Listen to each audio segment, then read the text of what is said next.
दोस्तों आज का टॉपिक है हमारा वाक्य। इसमें वाच्य मैं पढ़ा चुकी हूँ, उसके लिए आप पहली वाली वीडियोस देख लें। तो वाक्य हम समझते हैं क्या होता है। दो या दो से अधिक शब्दों के सार्थक समूह को हम क्या कहते हैं, वाक्य कहते हैं। अब सार्थक का मतलब क्या होता है उसे भी हमें समझना चाहिए। सार्थक का मतलब होता है कि जो शब्द सही हो, जिसका कोई सही अर्थ निकलता हो। जैसे अगर कब है तो वह क्या है, एक सार्थक शब्द है, क्योंकि कब का भी कोई मीनिंग होता है, अपने आप में वो क्या है, एक शब्द है। लेकिन का च मतलब कुछ ऐसा जो कि कोई शब्द ही नहीं है, जिसका कोई मीनिंग ही नहीं है, तो वो आपका सार्थक नहीं कहलाता है। तो ये होते हैं सार्थक। ठीक, अब हम बात करेंगे कि वाक्य कितने प्रकार के होते हैं, वाक्य कैसे कैसे होते हैं और किस आधार पर होते हैं। तो देखिए, मूलतः जो वाक्य होते हैं वो होते हैं आपके रचना के आधार पर। और रचना के आधार पर अगर हम बात करें तो वाक्य हमारे 3 प्रकार से होते हैं। पहला होता है सरल वाक्य, जो कि क्या होते हैं, जिन्हें हम आसानी से बोल सकते हैं, कब तब, जिन्हें हम एक ही सांस में बोल सकते हैं। सरल का मतलब ही आपको पता चल रहा हो, जो कि क्या हो, बहुत ही इजी हो।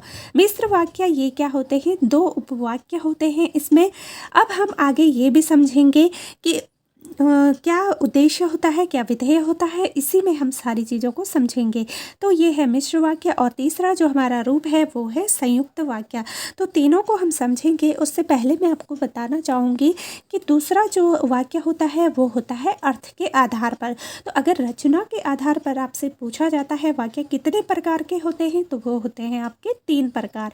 और अगर अर्थ के आधार पर देखा जाए तो ये 8 प्रकार के होते हैं। कौन कौन से हैं आप देख सकते हैं। 8 प्रकार में है। पहला जो है विधानवाचक, दूसरा है प्रश्नवाचक, तीसरा है निषेधात्मक या फिर इसे हम नकारात्मक भी कहते हैं, फोर्थ है आज्ञावाचक, और फिफ्थ है संकेतवाचक, और सिक्स्थ है संदेहवाचक, सेवन्थ है इच्छावाचक, और लास्ट हमारा जो 8वां है वो है विस्मय बोधक या फिर इसे हम कहेंगे आश्चर्यवाचक उपवाक्य या फिर वाक्य। तो वाक्य के जो अर्थ के आधार पर है वो 8 है। आपने अच्छे से देख लिया होगा, आपको याद रखना है। विधानवाचक, प्रश्नवाचक, निषेधात्मक वाचक या फिर नकारात्मक, और आज्ञावाचक, संकेतवाचक, संदेहवाचक, इच्छावाचक और आश्चर्यवाचक। तो ये क्या है, हमारे वाक्य के प्रकार हैं, जो कि किस आधार पर है, अर्थ के आधार पर। अब हम समझते हैं कि वाक्य है क्या। तो वाक्य में आपका उद्देश्य होता है और एक क्या होता है, विधेय होता है। सबसे पहले हमें ये समझना होता है कि क्या उद्देश्य है, क्योंकि इसके बाद जो हम पढ़ेंगे डेफिनेशन सरल वाक्य की या फिर मिश्र वाक्य की, संयुक्त वाक्य की, तो वहाँ पे आपको ये सारे जो शब्द हैं वो देखने को मिलेंगे और आपको परिभाषा तो याद हो जाएगी, लेकिन आप समझ नहीं पाएंगे कि क्या उद्देश्य होता है, क्या विधेय होता है। तो इसलिए मेरा सभी से बिल्कुल अनुरोध है आप लोगों से, बिल्कुल आप इस चीज़ को यहाँ पे समझ लीजिए। अगर आपने ये 2 शब्दों का मीनिंग समझ लिया तो आपने सारी डेफिनेशन को अच्छे से कर लेना है। तो देखिए, जो उद्देश्य होता है हमेशा करता यानी कि जो काम को करता है। ठीक है, अगर मैं कहूँ सीता खाना बना रही है तो करता कौन है, कौन कार्य कर रहा है, तो वो आप देखेंगे उसे ही क्या कहते हैं, कर्ता कहते हैं। और दूसरा है कि विधेय, तो विधेय या तो कर्म हो सकता है, कर्म प्लस क्रिया। कर्म यानी कि जो काम है, जो कार्य है, और क्रिया जो किया जा रहा है कार्य है, उसे ही क्या कहेंगे, हम क्रिया कहेंगे। तो विधेय का मतलब क्या होता है, कर्म या फिर क्रिया। ठीक है, दोनों में से कुछ भी कर्म प्लस क्रिया होगा। और उद्देश्य हमेशा क्या होता है, कर्ता होता है। अब हम पहले जो हमने पढ़ा था कि रचना के आधार पर वाक्य के प्रकार, मैंने आपको बताया था 3 प्रकार से होते हैं। ठीक, पहला था हमारा सरल वाक्य। तो देखिए, सरल वाक्य क्या होते हैं, तो जहाँ वाक्य में एक उद्देश्य तथा एक क्या हो, विधेय हो, वह क्या होगा, आपका सरल वाक्य होगा। अब मैंने आपको क्या बताया था, उद्देश्य क्या होता है और विधेय क्या होता है। तो अगर आपने समझी होगी बात को, टॉपिक को समझा होगा, तो आप ज़रूर इसमें बता पाएंगे। जैसे एग्जाम्पल है, सीता खाना बना रही है। सीता क्या कर रही है, खाना बना रही है। तो इसमें आप देखेंगे उद्देश्य क्या है, उद्देश्य यानी कि कर्ता कौन है, सीता है। ठीक, प्लस इसमें जो विधेय है वो भी क्या है, एक है। वो क्या कर रही है, खाना बना रही है। या फिर श्याम ने मोहन को पाठ पढ़ाया। तो किसने पाठ पढ़ाया, श्याम ने पढ़ाया है। ठीक है, पढ़ाया किसने है, श्याम ने पढ़ाया है। तो उद्देश्य आप देखेंगे इसमें। और इसमें जो एक चीज़ होती है जिसमें बच्चे कंफ्यूज करते हैं वो हम अभी क्लियर करेंगे। तीसरा हमारा एग्जाम्पल है, राम और श्याम दोनों क्या है, भाई है। भले ये राम और जो श्याम है नाम अलग है, लेकिन ये दोनों क्या है, हैं क्या, भाई हैं। तो क्या है, एक ही उद्देश्य है, इनमें एक ही विधेय होगा। किस प्रकार से, देखिए, जो अगर क्या होता है कई बार जो अनेक जैसे उद्देश्य है, जैसे मैं कहूँगी एक एग्जाम्पल के तौर पे मैं कहती हूँ, सुमन, दीपा और राजू साथ साथ पढ़ते, लिखते और खेलते हैं। अब मैं आपसे पूछूँ ये कौन सा वाक्य है, तो आप कहेंगे संयुक्त या फिर ये मिश्र वाक्य है। जी नहीं, ये आपका एक सरल वाक्य है। जबकि नाम, अब आप कहेंगे सरल कैसे, इसमें तो सुमन, दीपा, राजू हैं। लेकिन अगर मैं कह रही हूँ कि सुमन, दीपा और राजू एक मतलब साथ साथ पढ़ते, लिखते और खेलते हैं, तो आप इसमें गौर कीजिएगा। इसमें क्या है, अनेक उद्देश्य हैं, लेकिन अनेक उद्देश्यों के अनेक विधेय हैं, किंतु वे क्या हैं, आपस में बराबर हैं। अगर उद्देश्य भी ज़्यादा है, मान लीजिए 2 हैं, या फिर मैं कह रही हूँ राम है, श्याम है, बहुत हैं, उद्देश्य आपके 2 हैं, एक नहीं है, लेकिन जो विधेय है वो भी फिर क्या होगा, पाठ पढ़ाया। तो आपस में ही क्या ना, दोनों ने ही पढ़ा। या फिर राम है, श्याम है, 2 हैं, उद्देश्य 2 हैं, लेकिन दोनों क्या है, भाई हैं। तो दोनों को क्या कर दिया गया है, बराबर कर दिया गया है, दोनों को इक्वल कर दिया गया है। तो जहाँ पे दोनों चीज़ बराबर हो जाती है तो वहाँ पे हमेशा आपको ध्यान रखना है, क्या होगा, सरल वाक्य होगा। जैसे मैं कहती हूँ कि श्याम ने मोहन को पाठ पढ़ाया। ठीक है, तो श्याम ने पढ़ाया है मोहन को। 2 इसमें नाम है, लेकिन दोनों आपस में क्या है, बराबर रिलेट, दोनों को क्या है, आपस में पाठ पढ़ाया है, तो दोनों एक समान है। तो इसमें क्या हुआ है, जो उद्देश्य है और विधेय हैं, दोनों क्या है, आपस में बैलेंस्ड हैं, यानी कि दोनों बराबर हैं। आगे जब हम मिश्र और संयुक्त वाक्य पढ़ेंगे तो आपको इसका सारे डाउट क्लियर हो जाएंगे। तो चलिए देखते हैं। तो ये है हमारा दूसरा है मिश्र वाक्य। देखिए, मिश्र वाक्य में क्या होता है, जहाँ किसी वाक्य का निर्माण 2 या 2 से अधिक उपवाक्यों से होता है, ठीक है, वहाँ मिश्र वाक्य होता है। मूल जो इसकी पहचान है, यहाँ पे या तो की आया होगा या फिर क्या आया होगा, कोमा आया होगा।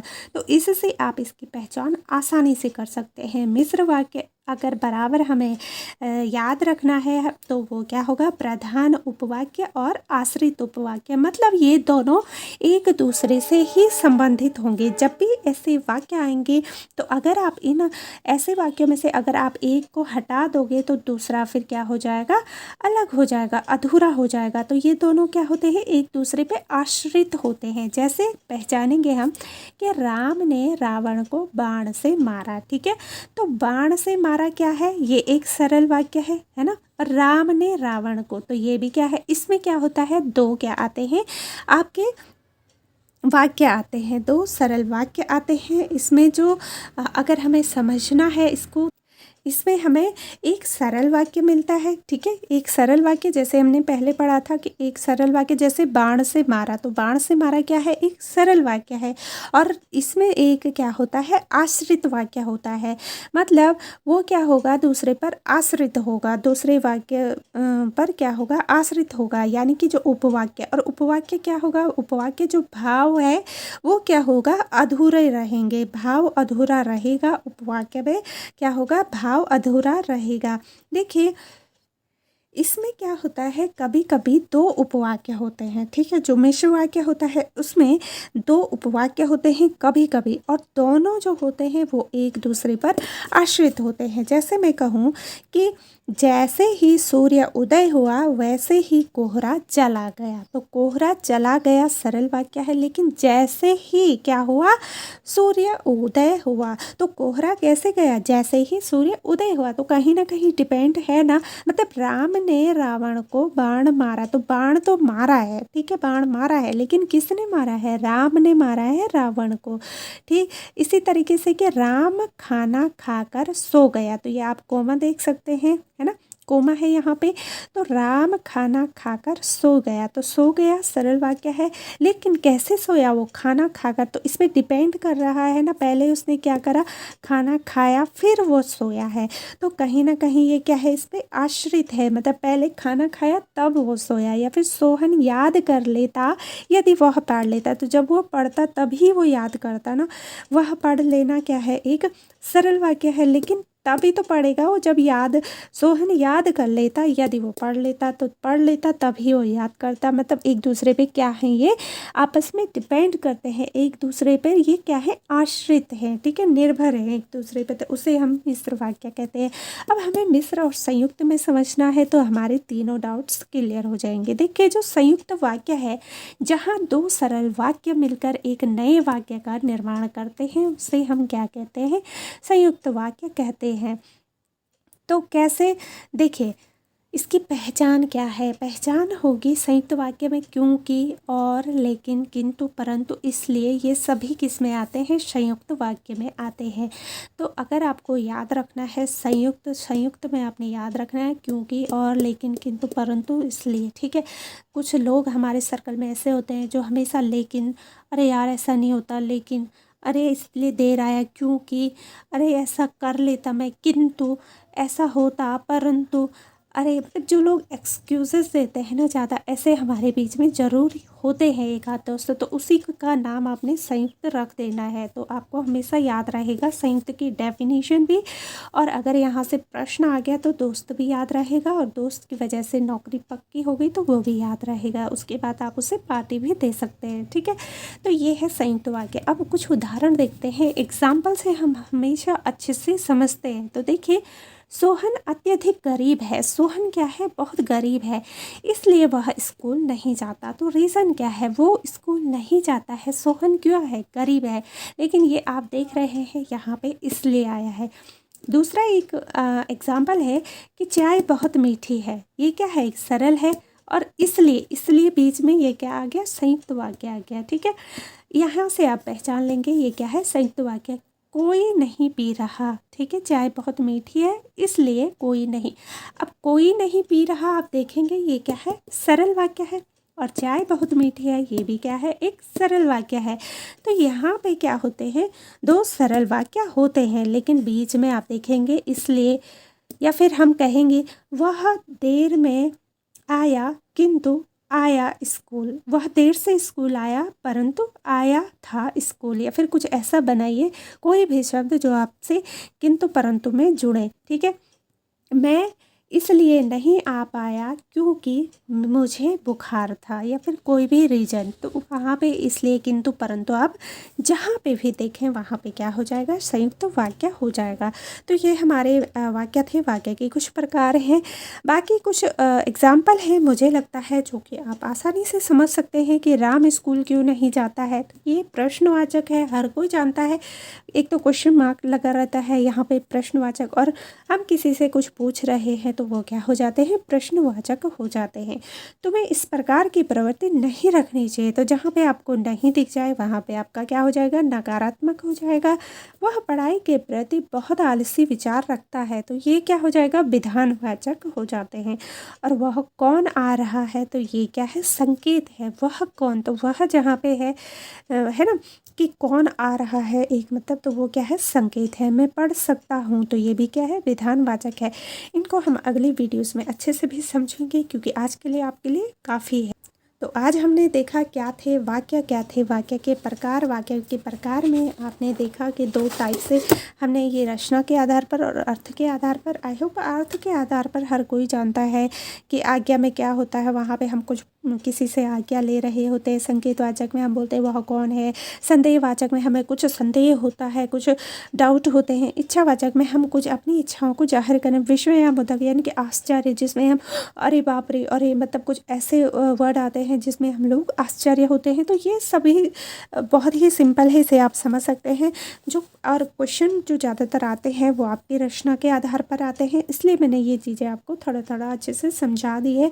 अगर आपको समझ में आया है तो ज़रूर आप कमेंट करके बताएं, अगर नहीं आया है तो भी आप ज़रूर बताइए। मैं कोशिश करूँगी आपको और अच्छे से समझाने की, और अगर मुझे लगेगा कि हाँ मुझे ये चीज़ डीपली पढ़ानी चाहिए तो मैं ज़रूर आपके लिए कोशिश करूँगी। अभी मैंने ये आपको हल्के फुल्के में, क्योंकि इतना ज़्यादा भारी भरकम ये टॉपिक नहीं है, बहुत ही सिंपल है। 1-2 प्रश्न यहाँ से ज़रूर पूछे जाते हैं और वो मुझे लगता है आप लोग बिल्कुल सही कर लेंगे। बस आपको अपने कुछ दोस्त याद रखने हैं। सरल वाक्य आप जानते ही हैं क्या होते हैं, मिश्र वाक्य और संयुक्त वाक्य, आप इतना आप समझ जाएंगे। तो उम्मीद है आपको समझ में आया होगा। अगर आपको वीडियो अच्छी लगती है तो ज़रूर बताएं। तो चलिए अपना ध्यान रखिए और अपनी तैयारी को और बेहतर बनाइए। आपके एग्ज़ाम्स नज़दीक है। ऑल द बेस्ट आप सभी के लिए। मैं चाहती हूँ आप सभी सफल हों। तो चलिए अब हम मिलेंगे अपनी अगली वीडियोज़ में। तब तक के लिए बाय एंड टेक केयर।